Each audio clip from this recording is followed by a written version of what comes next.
ನಿಮ್ಮೆಲ್ಲರಿಗೂ ಕೂಡ ನಿಮ್ಮದೇ ಆಗಿರ್ತಕ್ಕಂಥ ಯೂಟ್ಯೂಬ್ ಚಾನಲ್ ಸ್ಟಡಿ ವಿತ್ ಪರಶುರಾಮ್ಗೆ ಸ್ವಾಗತ ಅಂತ ಹೇಳ್ತಾ ಇಂದು 8ನೇ ತರಗತಿ ಪ್ರಥಮ ಭಾಷೆ ಕನ್ನಡದಲ್ಲಿ SA2 ಅಂದರೆ ದ್ವಿತೀಯ ಸಂಕಲನಾತ್ಮಕ ಪರೀಕ್ಷೆ ಪ್ರಶ್ನೆ ಪತ್ರಿಕೆಯನ್ನು ಅವುಗಳ ಕೀ ಉತ್ತರಗಳೊಂದಿಗೆ ನೋಡೋಣ. ಸೊ ನಾವು 1ರಿಂದ 8ನೇ ತರಗತಿವರೆಗೆ SA2 ಪ್ರಶ್ನೆ ಪತ್ರಿಕೆಗಳು ನಮ್ಮ ಬಳಿ ಸಿಗ್ತವೆ. ಸೊ ಯಾರಿಗೆಲ್ಲ ಇಂಟ್ರೆಸ್ಟೆಡ್ ಇದೆ ಅನ್ನೋರು 9964050759ಗೆ ವಾಟ್ಸಪ್ಪಲ್ಲಿ ಕೇವಲ ಮೆಸೇಜ್ ಮಾಡಿ, ಕಾಲ್ ಮಾಡಲಿಕ್ಕೆ ಹೋಗ್ಬೇಡಿ. PDF ಅವುಗಳನ್ನು ಏನು ಮಾಡ್ಬೋದು, ಪರ್ಚೇಸ್ ಮಾಡ್ಬೋದು. ಓಕೆನಾ. ಓನ್ಲಿ ಕನ್ನಡ ಮೀಡಿಯಮ್ಗಳನ್ನ ಅವೈಲೇಬಲ್ ಮಾಡಿದ್ದಾರೆ. ಸೊ ಆ್ಯಸ್ ಪರ್ DSRT ಆಗಿರ್ಬೋದು, ಸಿಲೆಬಸ್ ಆಗಿರ್ಬೋದು, ಅವೆಲ್ಲವನ್ನು ಗಮನದಲ್ಲಿಟ್ಟುಕೊಂಡೇ ಮಾಡಿರೋದು. ಸೊ ಎಡತಿಗೆ ಬಂದುಬಿಟ್ಟು ನೋಡೋದಾದರೆ 50 ಅಂಕಗಳ ಪರೀಕ್ಷೆಯನ್ನು ಮಾಡಬೇಕು. ಇದು ಫುಲ್ ಸಿಲೆಬಸ್ಸನ್ನೇ ತೆಗೆದುಕೊಳ್ಬೇಕು. ಓಕೆನಾ. ಸೊ ಜೂನ್ದಿಂದ ಹಿಡಿದು ಮಾರ್ಚ್ವರೆಗೆ ಇರ್ತಕ್ಕಂಥ ಕಂಪ್ಲೀಟ್ ಸಿಲೆಬಸ್ಸಿನ ಮೇಲೇ ಪ್ರಶ್ನೆ ಪತ್ರಿಕೆಯನ್ನು ತೆಗಿಬೇಕು. ಅದೇ ಥರದ ಪ್ರಶ್ನೆ ಪತ್ರಿಕೆಗಳು ನಮ್ಮ ಬಳಿ ಇದ್ದಾವೆ. ಸೊ ನೋಡಿ, ಕನ್ನಡದಲ್ಲಿರ್ತಕ್ಕಂಥದ್ದು ಉದ್ದೇಶಗಳು: ಅರಿವಿಗೆ 15, ಗ್ರಹಿಕೆಗೆ 17, ಅಭಿವ್ಯಕ್ತಿಗೆ 16, ಪ್ರಶಂಸೆಗೆ 2, ಒಟ್ಟಾರೆಯಾಗಿರ್ತಕ್ಕಂಥ 50 ಅಂಕ. ಪ್ರಶ್ನೆ ವಿಧ ನೋಡೋದಾದರೆ ವಸ್ತುನಿಷ್ಠ ಮತ್ತು ಅತಿ ಕಿರು ಉತ್ತರ 14 ಇದ್ದಾವೆ.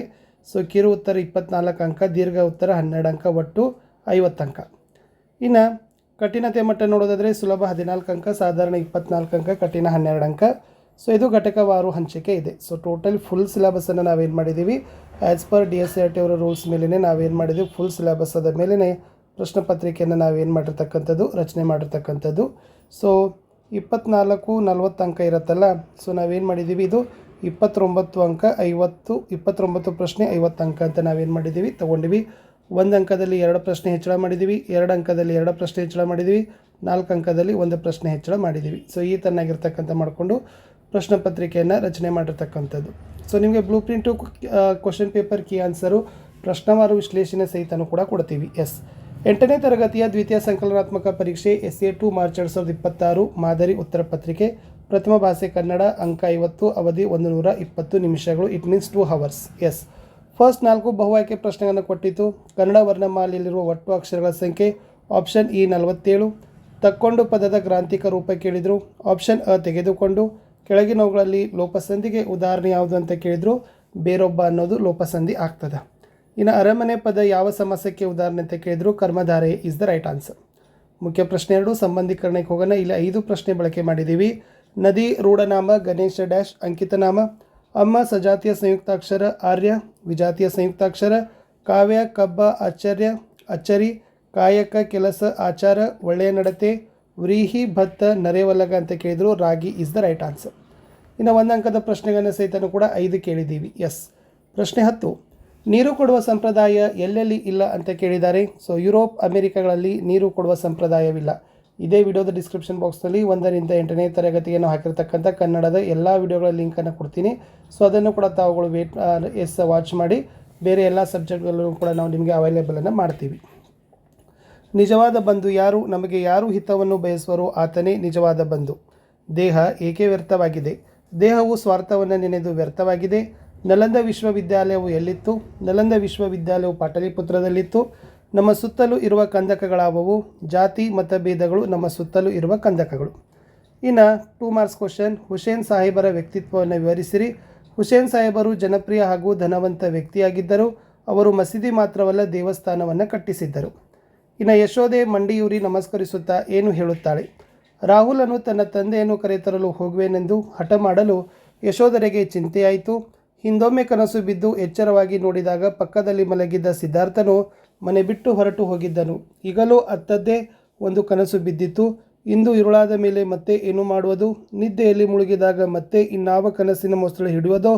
ಇನ್ನೆಷ್ಟು ತೊಳಲಬೇಕೋ ಎಂದು ನನಗೆ ಭಯವಾಗುತ್ತಿದೆ ಎಂದು ಯಶೋಧರೆ ರಾಜನಿಗೆ ಮಂಡಿಯೂರಿ ನಮಸ್ಕರಿಸುತ್ತಾ ಹೇಳ್ತಾಳೆ. ಇನ್ನು ಶಾಂತಿಯಲ್ಲಿದ್ದ ಯಾವ ಗುಣಗಳು ಯುವಕನನ್ನು ಆಕರ್ಷಿಸಿದವು? ಯುವಕನು ಹೇಳಿಕೊಟ್ಟ ಪಾಠವನ್ನು ಶಾಂತಿಯು ಚುರುಕಾಗಿ ಕಲಿಯುತ್ತಿದ್ದಳು. ಅವಳ ಸೌಂದರ್ಯವನ್ನು ಆವರಿಸಿದ ದುಃಖ, ವಿದ್ಯೆಯಲ್ಲಿ ಅವಳಿಗಿದ್ದ ಅಭಿರುಚಿ, ಮಿತವಾದ ಮಾತು, ಇವೆಲ್ಲ ಗುಣಗಳು ಯುವಕನನ್ನು ಆಕರ್ಷಿಸಿದವು.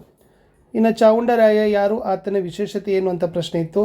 ಚಾವುಂಡರಾಯ ತಲಕಾಡಿನ ಗಂಗಾ ವಂಶದ ದೊರೆಗಳಾದ ಮಾರಸಿಂಹ, ರಾಚಮಲ್ಲ, ರಕ್ಕಸಗಂಗರ ಮಂತ್ರಿಯಾಗಿದ್ದು ಅವರೊಂದಿಗೆ ಕೊನೆಯವರೆಗೂ ಇದ್ದ ಹಿರಿಯ ಜೀವ. ಜನರು ರಾಯ, ಅಣ್ಣ ಎಂದೇ ಸಂಬೋಧಿಸ್ತಿದ್ರು. ಸ್ವತಃ ಕವಿಯಾಗಿದ್ದ ಚಾವುಂಡರಾಯ ಕನ್ನಡಕ್ಕೆ ಚಾವುಂಡರಾಯ ಪುರಾಣ ಎಂಬ ಹೆಸರಿನ 63 ಪುಣ್ಯ ಪುರುಷರ ಚರಿತ್ರೆಯನ್ನು ಕಾಣಿಕೆಯಾಗಿ ನೀಡಿದ್ದಾರೆ.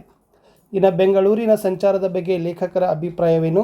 ಬೆಂಗಳೂರಿನಲ್ಲಿ ಒಂದು ಕಡೆಯಿಂದ ಇನ್ನೊಂದು ಕಡೆ ಹೋಗುವುದೇ ಒಂದು ಪ್ರಯಾಸದ ಕೆಲಸ ಎಂದು ಬೆಂಗಳೂರಿನ ಸಂಚಾರದ ಬಗ್ಗೆ ಲೇಖಕರು ಅಭಿಪ್ರಾಯಪಟ್ಟಿದ್ದಾರೆ. 20ನೇ ಪ್ರಶ್ನೆ, ಆಸೆ ಮಿತಿಮೀರಿ ತಿಮ್ಮರಾಯ ಮಾಡಿದ್ದೇನು? ತಿಮ್ಮರಾಯನ ಆಸೆ ಮಿತಿಮೀರಿ ಹಾಲಿನ ಮರಕ್ಕೆ ಮತ್ತೆ ಮತ್ತೆ ಏಟು ಹಾಕಿ ಪಟ್ಟಣಕ್ಕೆ ಹೋಗಿ ಹಾಲು ಹಣ್ಣು ಮಾರತೊಡಗಿದ. ಮುದುಕಿ ಕೋಪ ಮಾಡಿಕೊಂಡರೆ ಮತ್ತೆ ಏಟು ಹಾಕುತ್ತಿದ್ದ. ಒಂದು ದಿನ ಹಾಲಿನ ಮರಕ್ಕೆ 100 ಏಟು ಹಾಕಿದ. ಮರ ಕೆಳಗೆ ಬಿದ್ದು ಹಾಲಿನ ಬದಲು ರಕ್ತ ಚಿಮ್ಮತೊಡಗಿತು. ರಕ್ತ ಮುಡುಗಟ್ಟಿ ಕೆರೆಯಾಗಿ ಹಳ್ಳ ಕೊಳ್ಳ ತೊರೆ ನದಿಯಾಗಿ ಕೊನೆಗೆ ಸಮುದ್ರವಾಗಿ ರಕ್ತದ ಕಡಲಾಗಿ ಮುಳುಗಿ ಹೋಯಿತು. ಆಸೆ ಮಿತಿ ಮೀರಿದಾಗ ಸರ್ವನಾಶ ಶತಸಿದ್ಧ. ಸಂದರ್ಭಗಳ 4 ಪ್ರಶ್ನೆಗಳನ್ನು ಕೊಟ್ಟಿದ್ದೀವಿ. 8 ಅಂಕ. ಫಸ್ಟ್ ಇತ್ತು ಭಾಷೆ ಬೇರೆ ಭಾವ ಒಂದು ನಾವು ಭಾರತೀಯರು ಅಂತ ಇತ್ತು. ಆಯ್ಕೆ ಈ ಮೇಲಿನ ವಾಕ್ಯವನ್ನು KS ನರಸಿಂಹಸ್ವಾಮಿ ಅವರು ರಚಿಸಿರುವ ನವಪಲ್ಲವ ಎಂಬ ಕವನ ಸಂಕಲನದಿಂದ ಆಯ್ದ ಭಾರತೀಯತೆ ಎಂಬ ಪದ್ಯಪಾಠದಿಂದ ಆರಿಸಲಾಗಿದೆ. ಸಂದರ್ಭ ನಾಡಿನ ಗಡಿಗಳು ಹಲವು, ಅವು ಭಾನು, ಕಡಲು ಮತ್ತು ಭೂಮಿ. ಇವೆಲ್ಲ ಬೇರೆ ಬೇರೆಯಾದರೂ ಎಲ್ಲ ಕಡೆಯೂ ನಮ್ಮ ಯೋಧರು ಮಾಡುವ ಕೆಲಸವು ಒಂದೇ. ವಿವಿಧ ಸ್ಥಳಗಳಲ್ಲಿ ಯುಗದ ದನಿಯಾಗಿ ಮೂಡುವ ಹಾಡುಗಳ ಭಾಷೆ ಬೇರೆಯಾದರೂ ಅವುಗಳ ಭಾವ ಒಂದೇ ಆಗಿರುತ್ತದೆ ಎಂಬುದು ಕವಿಯ ಮಾತಾಗಿದೆ. ಸ್ವಾರಸ್ಯ, ಭಾಷೆ, ಆಹಾರ, ಉಡುಗೆ ತೊಡುಗೆ, ಆಚಾರ ವಿಚಾರ ಬೇರೆ ಬೇರೆಯಾದರೂ ನಮ್ಮ ಭಾವನೆಗಳು ಒಂದೇ ಆಗಿರಬೇಕೆಂದು ಈ ಮಾತಿನ ಸ್ವಾರಸ್ಯ. ಇನ್ನು ಯಾರನ್ನಾದರೂ ಅನ್ನ ನೀರು ಕೊಟ್ಟರೆ ಜೀವ ಉಳಿಸಿಕೋ. ಆಯ್ಕೆ ಮೇಲಿನ ವಾಕ್ಯವನ್ನು AK ರಾಮಾನುಜನ್ ಅವರು ಸಂಪಾದಿಸಿರುವ ಸಾಲು ಸಂಪಿಗೆ ನೆರಳು ಕೃತಿಯಿಂದ ಆಯ್ದ ಹೂವಾದ ಹುಡುಗಿ ಎಂಬ ಗದ್ಯಪಾಠದಿಂದ ಆರಿಸಿದೆ. ಸಂದರ್ಭ ದೊರೆಯ ಮಗನ ತಂಗಿಯಿಂದಾಗಿ ಅರ್ಧಂಬರ್ಧ ದೇಹ ಹೊಂದಿದ್ದ ಅವನ ಹೆಂಡತಿಯು ಮಳೆಯ ನೀರಿನಲ್ಲಿ ತೇಲಿಕೊಂಡು ಮೋರಿಗೆ ಹೋಗಿ ಬಿದ್ದಳು. ಮಾರನೆಯ ದಿನ ಅತ್ತ ಕಡೆಯಿಂದ ಅರಳೆ ತುಂಬಿದ ಗಾಡಿಗಳು ಬರುತ್ತಿದ್ದಾಗ ಗಾಡಿಯವನೊಬ್ಬ ಅರ್ಧಂಬರ್ಧ ದೇಹದವಳನ್ನು ನೋಡಿ ಗಾಡಿ ಮೇಲೆ ಕೂರಿಸಿಕೊಂಡು ಮುಂದಿನ ಊರಿನ ಹಾಳು ಮಂಟಪದಲ್ಲಿ ಅವಳನ್ನು ಇಳಿಸಿ ಹೊರಟು ಹೋಗುವಾಗ ಈ ಮಾತನ್ನು ಹೇಳಿದನು. ಸ್ವಾರಸ್ಯ, ಅರ್ಧಂಬರ್ಧ ದೇಹದವಳನ್ನು ನೋಡಿ ಗಾಡಿಯವನು ಗಾಡಿಯಲ್ಲಿ ಕರೆತಂದು ಅವಳ ಬಗ್ಗೆ ತೋರಿದ ಕರುಣೆ ಸ್ವಾರಸ್ಯಕರವಾಗಿದೆ. ಇನ್ನು ಸಾಲ್ಗುಮಿ ಪರಿಹಾಸಂ ಅಂತ ಇತ್ತು. ಈ ವಾಕ್ಯವನ್ನು ಪ್ರೊಫೆಸರ್ G. ವೆಂಕಟಸುಬ್ಬಯ್ಯ ಅವರು ಸಂಪಾದಿಸಿರುವ ಮುದ್ದಣ್ಣ ಭಂಡಾರ ಕೃತಿಯಿಂದ ಆರಿಸಲಾದ ಸಪ್ತಾಕ್ಷರಿ ಮಂತ್ರ ಎಂಬ ಗದ್ಯಪಾಠದಿಂದ ಆರಿಸಲಾಗಿದೆ. ಸಂದರ್ಭ ಮುದ್ದಣ್ಣನು ತನಗೆ ಒಲಿದಿರುವ ಮಂತ್ರ ಭವತಿ ಭಿಕ್ಷಾಂದೇಹಿ ಎಂದು ಹೇಳಿದಾಗ ಮನೋರಮೆ ಹುಸಿ ಮುನಿಸಿನಿಂದ ನಿಮ್ಮ ಮಾತನ್ನು ನಿಜವೆಂದೇ ನಂಬಿದೆ, ನೀನೇನು ಕವಿಯೋ ಹಾಸ್ಯಗಾರನು ಎಂದು ಹೇಳುತ್ತಾಳೆ. ಆ ಸಂದರ್ಭದಲ್ಲಿ ಮುದ್ದಣ್ಣ ಆ ಹಾಸ್ಯ ಇಲ್ಲಿಗೆ ಸಾಕು, ಮುಂದಿನ ಕಥೆಯನ್ನು ಕೇಳು ಎಂದು ಕತೆ ಮುಂದುವರಿಸ್ತಾನೆ. ಇನ್ನು 24 ನಿನ್ನ ಕಲ್ಲೇ ನುಡಿಯೋದಲ್ಲ ಅಂತ ಇದೆ. ಇದು M. ಗೋವಿಂದಪ್ಪಯವರು ಬರೆದಿರುವ ಕನ್ನಡಿಗರ ತಾಯಿ ಎಂಬ ಪದ್ಯಪಾಠದ ವಾಕ್ಯವಾಗಿದೆ. ಸೊ ಇದ್ರದ್ದು ಕೂಡ ಸಂದರ್ಭ ಮತ್ತು ಸ್ವಾರಸ್ಯವನ್ನು ಕೊಟ್ಟಿದ್ದೀನಿ. ಇನ್ನು 25ನೇ ಪ್ರಶ್ನೆ, ಸಾಹಿತ್ಯ ಕವಿ ಪರಿಚಯ ಬರೀಬೇಕಾಗಿತ್ತು. 2 ಅಂಕ. UR ಅನಂತಮೂರ್ತಿ. ಕಾಲ 1932. ಸ್ಥಳ ಶಿವಮೊಗ್ಗ ಜಿಲ್ಲೆಯ ತೀರ್ಥಹಳ್ಳಿ ತಾಲೂಕಿನ ಮೇಳಿಗೆ. ಕೃತಿ ಸಂಸ್ಕಾರ ಭವ ಭಾರತೀಪುರ ಪ್ರಶ್ನೆ ಎಂದೆಂದು ಮುಗಿಯದ ಕತೆ. ಓಕೆ, ಇವರಿಗೆ ಜ್ಞಾನಪೀಠ ಪ್ರಶಸ್ತಿ, ಪದ್ಮಭೂಷಣ ಪ್ರಶಸ್ತಿ ದೊರೆತಿದೆ. ಇನ್ನು ಮೌಲ್ಯಾಧಾರಿತ ಸಾರಾಂಶವನ್ನು ಬರಲಿಕ್ಕೆ ನಿಮ್ಗೆ ವಾಕ್ಯ ಕೊಟ್ಟಿತ್ತು. ಹೀನ ಕೃತ್ಯಗಳ ಮಾಡುತ್ತ ನದಿಯಲ್ಲಿ ಸ್ನಾನವ ಮಾಡಿದರೇನು ಫಲ, ಶ್ರೀನಿಧಿ ಪುರಂದರ ವಿಠಲನ ನೆನೆಯದೆ ಮೌನವ ಮಾಡಿದರೇನು ಫಲ. ಅಂದ್ರೆ ಮಾನವ ತನ್ನ ಕೆಟ್ಟ ಗುಣಗಳನ್ನು ಬಿಡದೆ ತನ್ನ ಪಾಪದ ಪ್ರಾಯಶ್ಚಿತ್ತಕ್ಕಾಗಿ ಪವಿತ್ರವಾದ ಗಂಗಾ ನದಿಯಲ್ಲಿ ಸ್ನಾನ ಮಾಡಿದರೂ ಅದರಿಂದ ಏನೂ ಪ್ರಯೋಜನವಿಲ್ಲ.